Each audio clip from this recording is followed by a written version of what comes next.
Banyak dari para kudus Santo Santa yang jenazahnya tidak membusuk. Tapi mereka diakui kudus bukan karena jenazah mereka tidak membusuk. Ada banyak persyaratan dalam proses kanonisasi yang harus dipenuhi.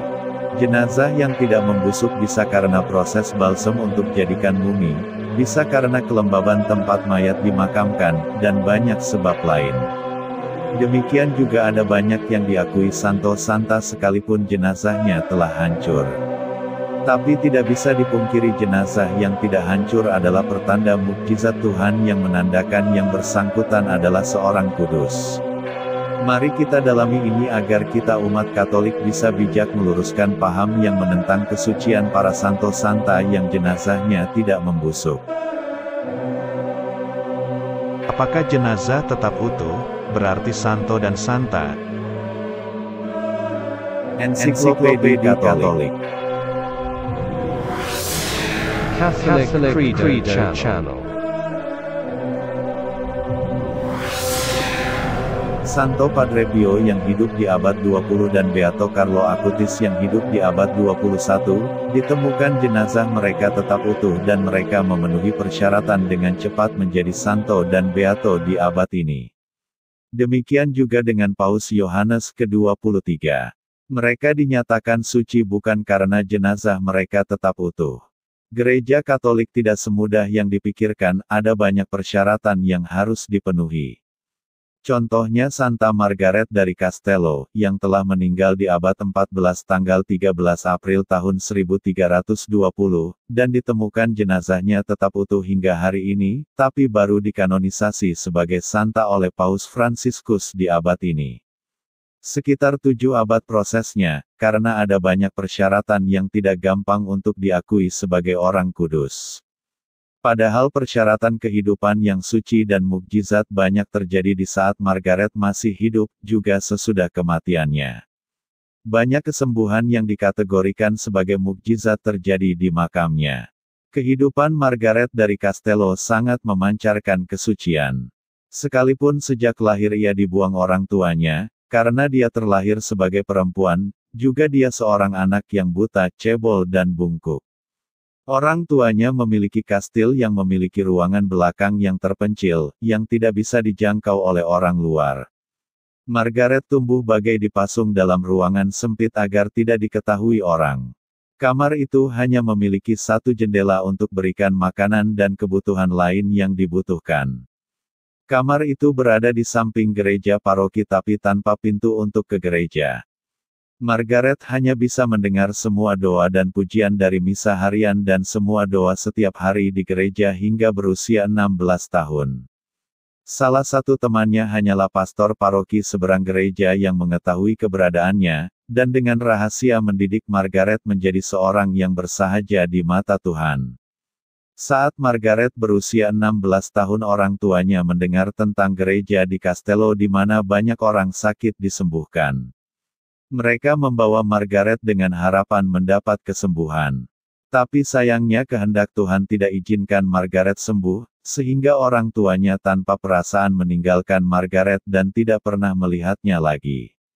Margaret menjadi pengemis dan akhirnya mencari perlindungan pada para biarawati Ordo Dominikan. Di biara Margaret banyak bantu para suster untuk merawat orang sakit yang sekarat dan para tahanan penjara kota. Margaret meninggal di usia 33 tahun. Jenazahnya yang sudah lama terkubur dalam lumpur ditemukan tetap utuh hingga hari ini. Kehidupannya yang suci serta lebih dari 200 mukjizat yang terjadi karena perantaraan doanya, belum bisa dinyatakan sebagai bagian dari orang kudus dalam waktu yang cepat oleh Gereja Katolik.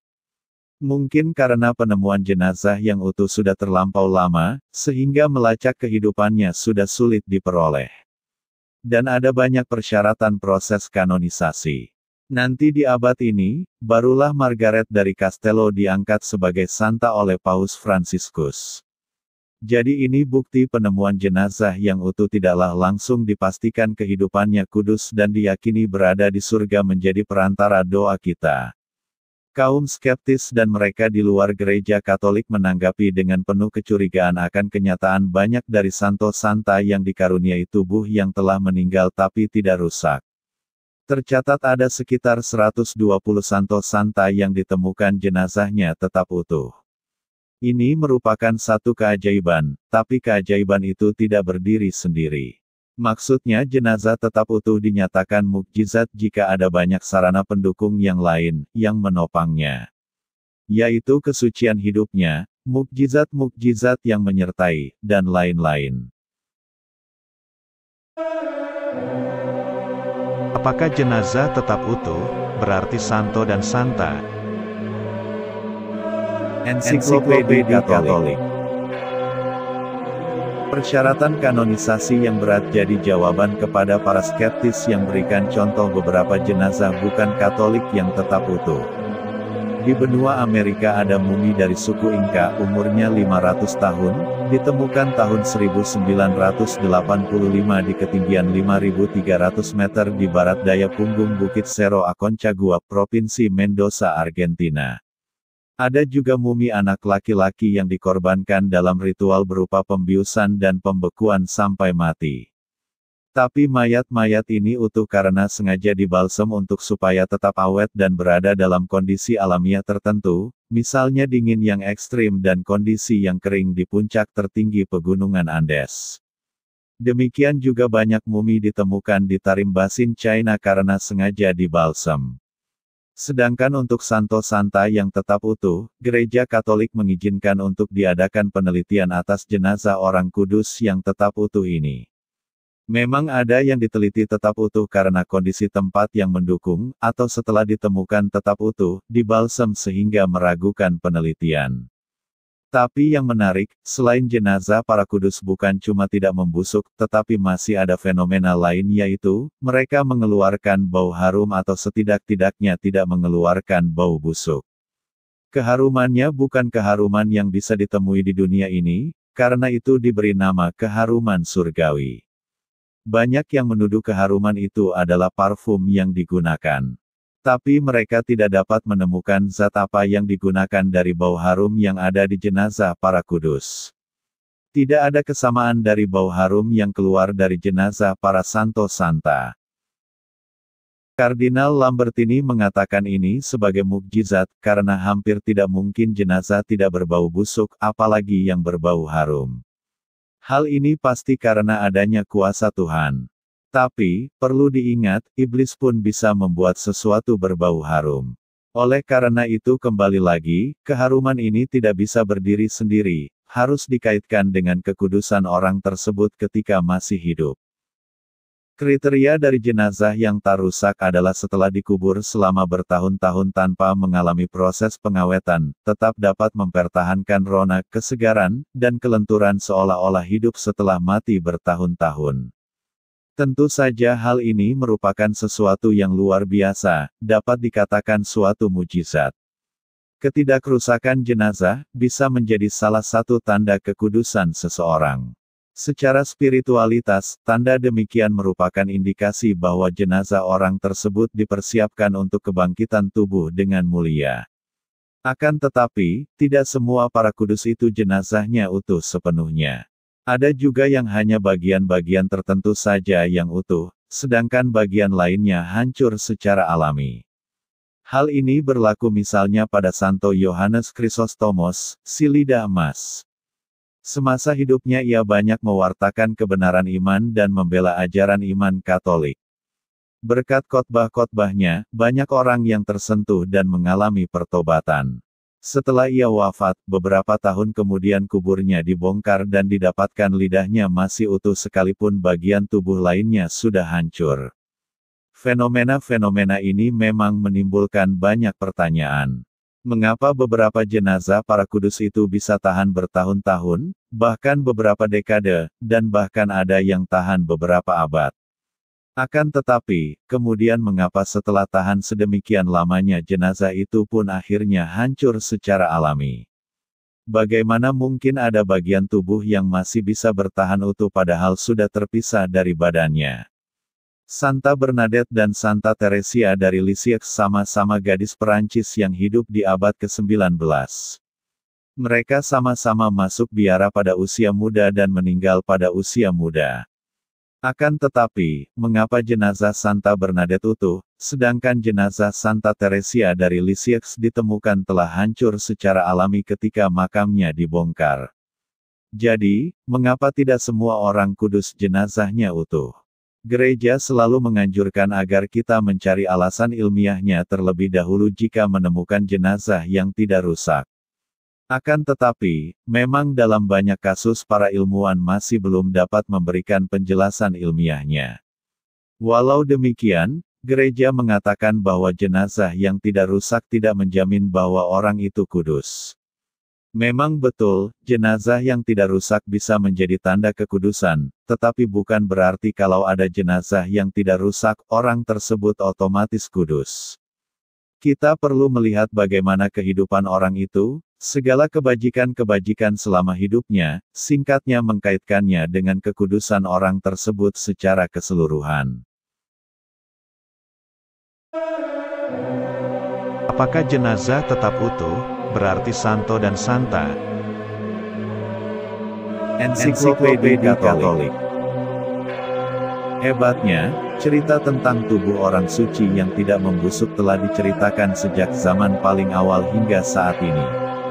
Santa Cecilia di abad kedua dilaporkan tidak rusak. Begitu pula jenazah Santa Teresa dari Avila yang hidup tahun 1515 sampai tahun 1582 tidak membusuk meski terkubur lumpur basah.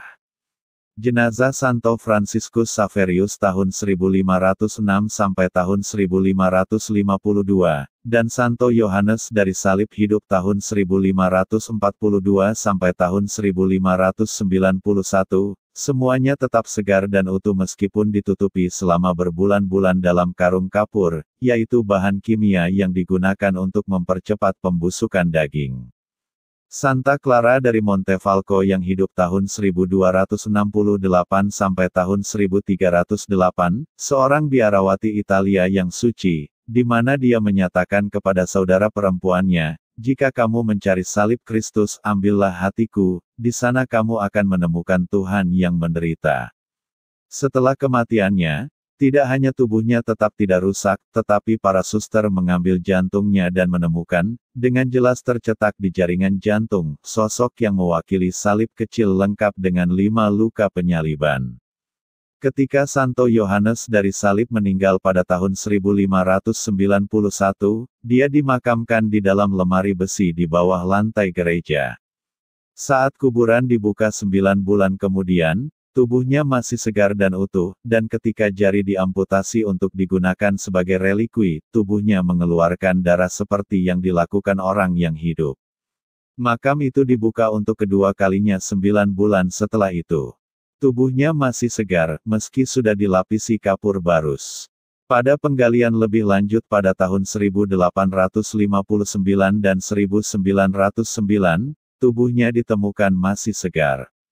Penggalian terakhir dilakukan pada tahun 1955, ketika setelah hampir 400 tahun, masih lembab dan fleksibel, meskipun kulit sedikit berubah warna. Santo Sarbel Makhlouf adalah seorang rahib suci dari Lebanon. Setelah wafatnya, selama 45 malam makamnya memancarkan suatu cahaya yang khas. Menurut tradisi, jenazah biasanya membusuk dalam waktu 45 hari.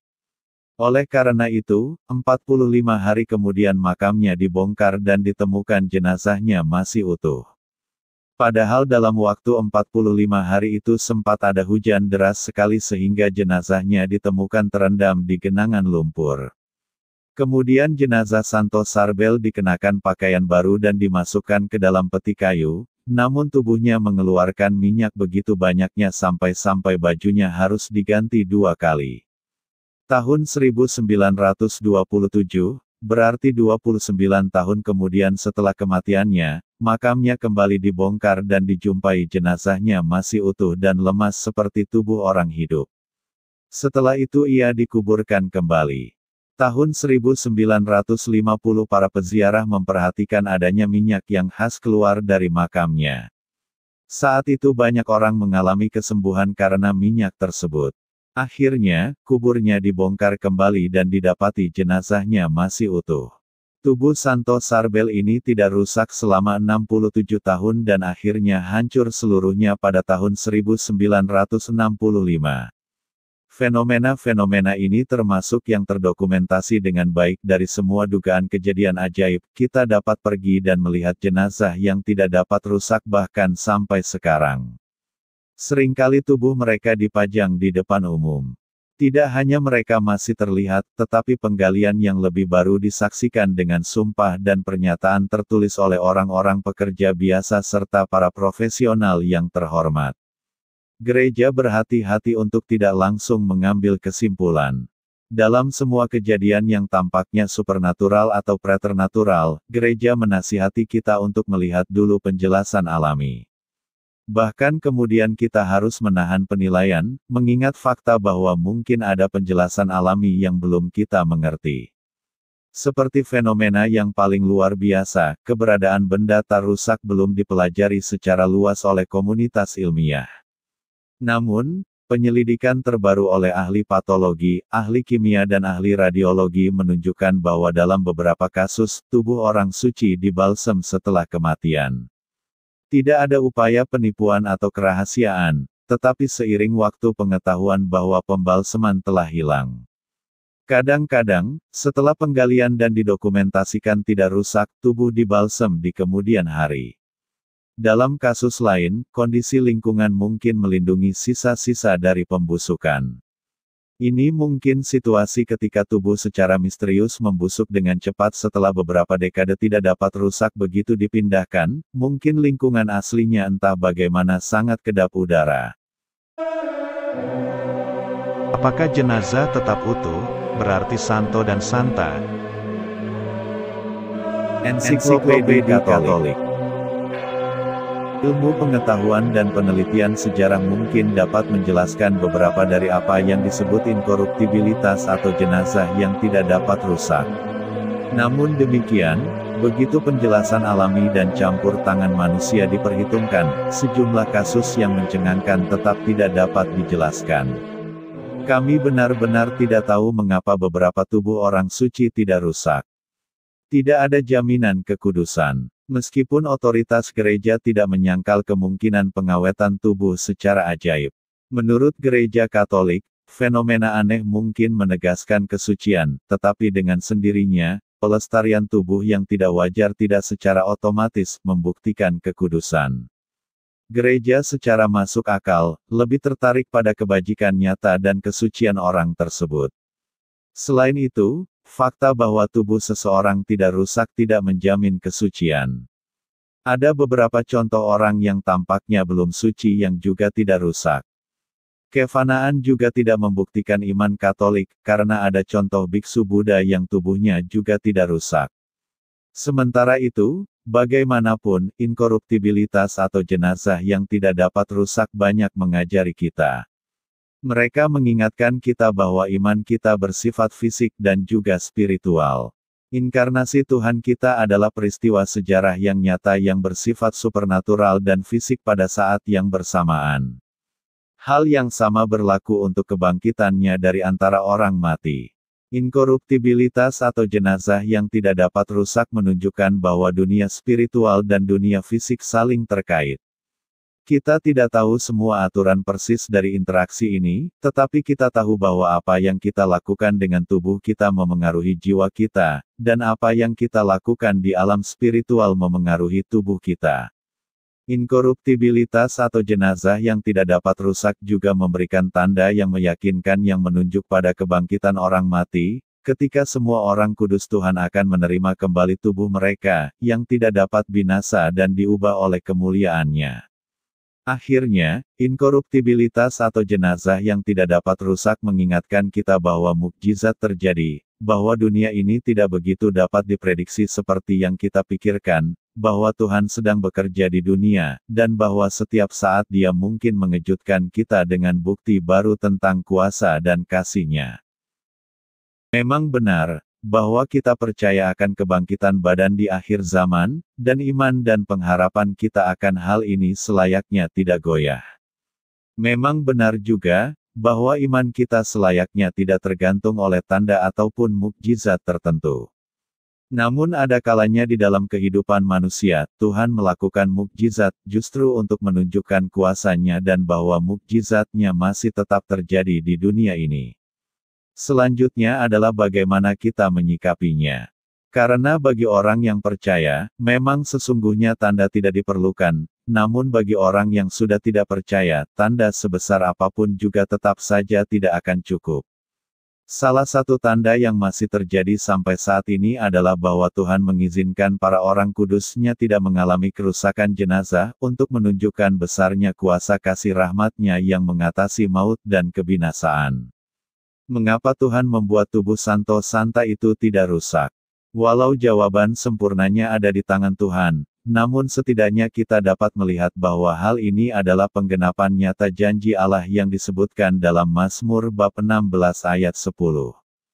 Engkau tidak membiarkan orang kudus-Mu melihat kebinasaan. Jangan lupa subscribe, share, dan hidupkan lonceng.